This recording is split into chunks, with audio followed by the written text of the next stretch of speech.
ఏ తండ్రికైనా సరే తన చేతులతో పెంచి గుండెల మీద హత్తుకుని బంగారంలా చూసుకున్న కూతురు హఠాత్తుగా చనిపోతే ఆ తండ్రికి నరకం, భూలోకంలోనే దేవుడు వేసే శిక్ష. ఎందుకంటే బారసాల చేసిన తండ్రికి తన కన్న కూతురును కాటికి పంపాల్సి రావడం ఎంతో బాధాకరం. ఆ కష్టం గురించి ఎంత చెప్పినా తక్కువే. ఆ గుండె బరువుకే ఆ బాధ ఏంటో తెలుస్తుంది. ఇదే ఇప్పుడు లెజెండరీ నటుడు రాజేంద్ర ప్రసాద్కి వచ్చింది. పైగా తన కూతురుతో రాజేంద్ర ప్రసాద్ జీవితం కష్టాలతో సాగుతూ ఉంది. ఎందుకంటే రాజేంద్ర ప్రసాద్కు అమ్మ ప్రేమ సరిగా తెలియదు. కేవలం 10 ఏళ్ల వయసులో ఉండగానే తల్లి చనిపోయింది. దీంతో ఆయనకు అమ్మ అనే పదం వినిపిస్తే మనసులో ఏదో వెలితి ఉంటుందని ఎన్నో ఇంటర్వ్యూల్లో చెప్పారు ఆయన.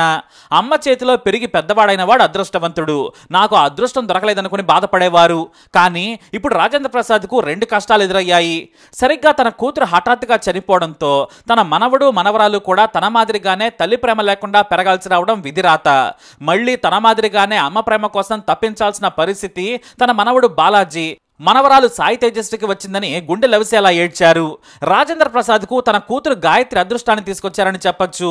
ఎందుకంటే ఓ పక్క హీరోగా చేస్తూనే చిరంజీవి లాంటి హీరోల మూవీస్లో ఆయన గెస్ట్ రోల్స్, క్యారెక్టర్ ఆర్టిస్ట్గా ముందుకు సాగుతూ ఉన్నారు.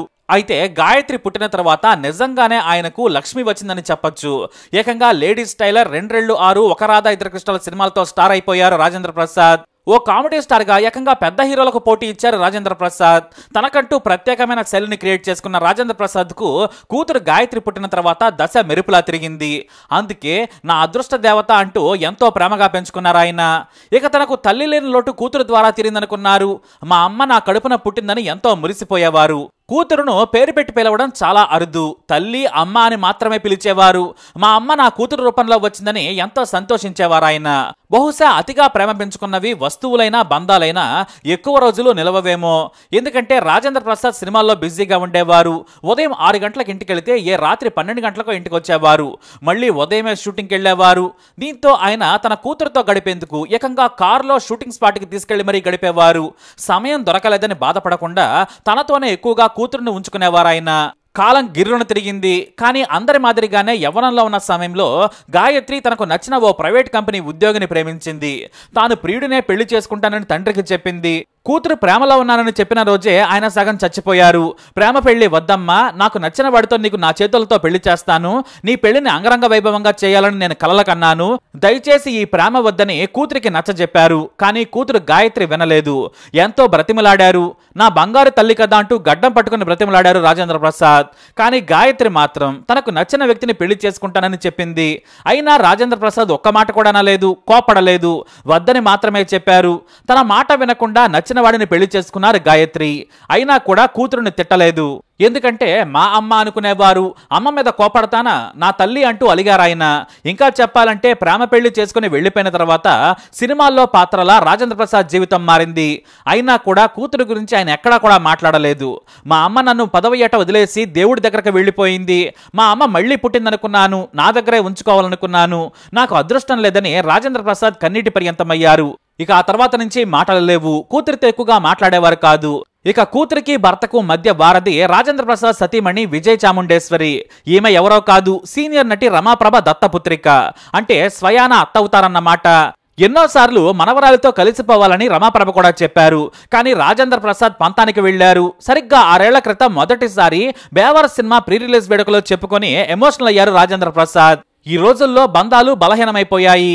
ఒకరికొకరు సుప్రీంకోర్టు వరకు వెళుతున్నారు. అలా ఉండకూడదు, అందరూ కలిసి ఉండాలని చెప్పిన ఆయన తన తల్లిని గుర్తు చేసుకున్నారు.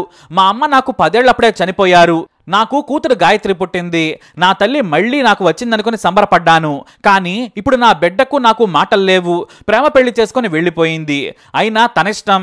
కానీ నా తల్లి పాట బేవర్ సినిమాలో సుద్దాల అశోక్ తేజ గారు రాసిన పాట విని కన్నీళ్లు పెట్టుకున్నాను. కన్న తండ్రికి కూతురు దూరమైతే ఎంతటి బాధ ఉంటుందో నాకు తెలుసు. అందుకే మాటలు లేని నా కూతురును నా ఇంటికి పిలిపించుకున్నాను. నా బిడ్డకు 4 సార్లు తల్లి పాట వినిపించాను. ఆ పాట వినేటప్పుడు మా అమ్మ చనిపోయినప్పుడు కూడా నేను అంత ఏడవలేదు. నా ఎదురుగా కూర్చోబెట్టుకుని పాట వినిపించి ఏడ్చానని ఎమోషనల్ అయ్యారు ఆయన.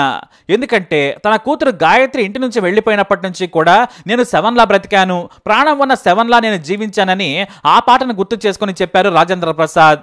ఏ జన్మలో ఏ పాపం చేశానో ఈ శిక్షణ వేశావమ్మా అంటూ కూతుర్ని తలుచుకుంటూ నటించిన ఆ పాట రాజేంద్ర ప్రసాద్ నిజ జీవితానికి సరిగ్గా సరిపోయింది. అందుకే ఆ పాటను ఏరి కోరి సుద్దాల అశోక్ తేజతో ఆయన రాయించుకున్నారు. అలా ఆయన జీవితం సాగుతూనే ఉంది. కానీ రాజేంద్ర ప్రసాద్ కూడా మనిషే కదా, అందుకే తన భార్యతో ప్రతిరోజు గాయత్రి వచ్చిందా, మా తల్లి బాగుందా అని అడిగేవారు ఆయన. అయితే మెల్లిగా మనవరాలు పుట్టిన తర్వాత మళ్ళీ గాయత్రికి దగ్గరయ్యారు రాజేంద్ర ప్రసాద్. కానీ తన కూతురు కంటే మనవడు మనవరాలిని ఎంతో ప్రేమగా చూసుకునేవారు. కూతురిని కూడా ఆయన ఎప్పుడూ కంట కనిపెట్టుకుంటూ ఉండేవారు. ఏదైనా గాయత్రికి ఇష్టమైన కూర వండితే తన ఇంటి నుంచి పంపించేవారు రాజేంద్ర ప్రసాద్. పండగ వస్తే ఇష్టమైన స్వీట్స్ పంపించి కూతురు సంతోషాన్ని ఆయన ఊహల్లోనే పొందేవారు. అయితే రాజేంద్ర ప్రసాద్ మనవడు మనవరాలతోనే ఎక్కువగా గడపడం మొదలు పెట్టారు. మనవరాలు తేజస్వినితో అయితే బంధం మరింత పెరిగింది. ఇక సాయి తేజస్విని మహానటి సినిమాలో కూడా నటించారు. తాను స్వయంగా మనవరాలకు నటనలో మెలకువలు నేర్పించారు. కెమెరా ముందు తన మనవరాలి యాక్టింగ్ చూసి రాజేంద్ర ప్రసాద్ ఎంతో సంతోషించారు. మళ్ళీ కూతురికి దగ్గరయ్యారు. ఎక్కడున్నా సరే నాన్న అంటూ ఫోన్ చేసి ప్రతిరోజు మాట్లాడేవారు గాయత్రి. అందరూ కలిసిమెలిసి ఉంటున్నారు. తన కూతురుకు తాను ఏమీ చేయలేకపోయానని ఆయన మెల్లిగా కూతురుకు తన అల్లుడి వ్యాపారాలకు అన్ని రకాల సాయాలు చేశారు. న్యూట్రిషనిస్ట్ గా పనిచేస్తున్న గాయత్రికి ఎంతో సాయం చేశారు. అలాగే మంచి ఇల్లు లేదని కూడా ఆయన ఎప్పటి నుంచో మనసులో అనుకున్నారు. 3 కోట్ల రూపాయలతో ఓ పెద్ద విల్లాను కూతురుకు కొని గిఫ్ట్ గా ఇచ్చారు రాజేంద్ర ప్రసాద్. తాను మంచి కారులో వెళుతుంటే తన మనవడు మనవరాలు మామూలు కారులో తిరుగుతున్నారని ₹1 కోటి లగ్జరీ కారు కొనిపెట్టారు. మళ్ళీ కొన్నేళ్ల తర్వాత కూతురికి దగ్గరయ్యారు రాజేంద్ర ప్రసాద్. ప్రతిరోజు తన ఇంటి నుంచి భోజనాలు కూతురికి పంపించేవారు. లేదంటే నాన్న కోసం కూతురు వంట చేస్తే వంటలు పంపించేవారు. కేవలం ఇలా భోజనాలు మోసేందుకే ఓ మనిషిని ఏర్పాటు చేశారు రాజేంద్ర ప్రసాద్. కానీ దేవుడు రాజేంద్ర ప్రసాద్ సంతోషాన్ని చూసి కుళ్ళుకున్నారేమో. తల్లి కూతుళ్ల బంధాన్ని చూసి తట్టుకోలేక వేరు చేశారు. 38 ఏళ్ల గాయత్రికి చాలా ఏళ్లుగా గ్యాస్ట్రిక్ సమస్యలున్నాయి. కానీ అవి ప్రాణం పోయేంతగా కాదు. ఎందుకంటే ఈ రోజుల్లో గ్యాస్ట్రిక్ సమస్యలు లేని వారే లేరు. అయినా డాక్టర్ గా వాటిని అధిగమించారు. కొన్నిసార్లు అల్లుడితో కూడా చిన్న చిన్న భేదాభిప్రాయాలు వచ్చినా రాజేంద్ర ప్రసాద్ పెద్దగా ఉండి సర్ది చెప్పారు. జీవితం అంతా సంతోషంగా సాగుతోంది. తన మనవడిని కూడా వెండితెరపై చూడాలనేది రాజేంద్ర ప్రసాద్ కోరిక. తన నటనను మనవడు కొనసాగించాలి. మనవరాలు ఎలాగూ నటిగా తెరగ్రేటం చేసేసింది. మంచి నటుడిగా మనవడిని తీర్చిదిద్దాలనుకున్నారు. అన్నీ ఒక్కోటిగా అమలు చేస్తున్న సమయంలో గాయత్రికి అర్ధరాత్రి గుండెపోటు వచ్చింది.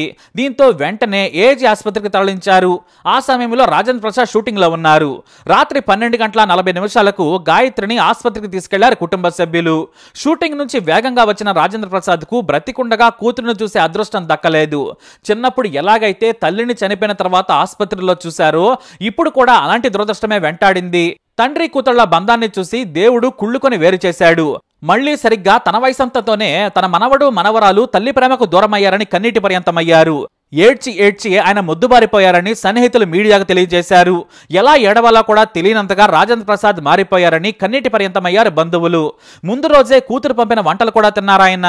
ఆ మరుసటి రోజు కూడా తాను తొందరగా వస్తాను, రాత్రి షూటింగ్ ఉంది, తెల్లారాక విశ్రాంతి తీసుకుంటాను, తన కూతురుని ఇంటికి రావాలని చెప్పారు రాజేంద్ర ప్రసాద్. కానీ అవే చివరి మాటలయ్యాయి. తాను బంగారంలా చేతులతో పెంచుకున్న కూతురు మరణాన్ని చూశారు రాజేంద్ర ప్రసాద్. అదే చేతులతో ఆయన కాటికి పంపాల్సి రావడం దురదృష్టం.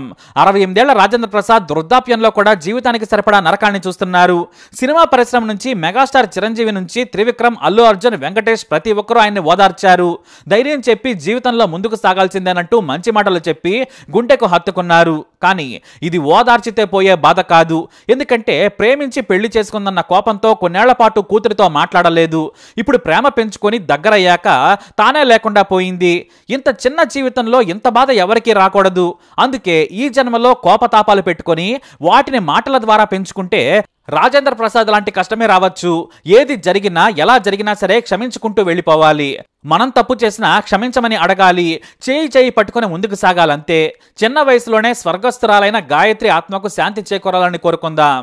మరి మీరు కూడా తప్పకుండా గాయత్రికి నివాళులు అర్పించండి. కమెంట్ ద్వారా తెలియజేయండి.